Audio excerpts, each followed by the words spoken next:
Welcome to Speak English with Confidence. Today's challenge is fun and silly. Can you go a whole day without saying yes or no? Let's learn how to survive this challenge in English. For example, do you like coffee? Are you from Canada? If you can't say yes or no, what do you say? Let's find out. Here are some ways to avoid saying yes. Repeat after me. Absolutely. That's right.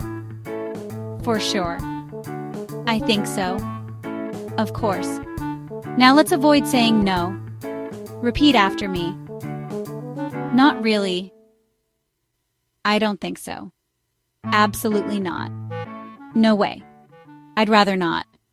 Let's practice with short conversations. Try to answer without using yes or no. Repeat after me. Do you like chocolate? I love it. Are you tired today? A little bit, yeah. Do you want to go out? Sure, that sounds fun. Do you speak English? Of course I do.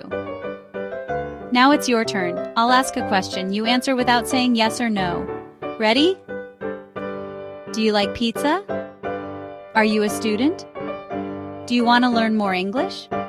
Great job! You're learning fast. Try this challenge in real life. See how long you can go without saying yes or no. It's fun, and it makes you speak more English. Don't forget to subscribe for more practice. See you next time.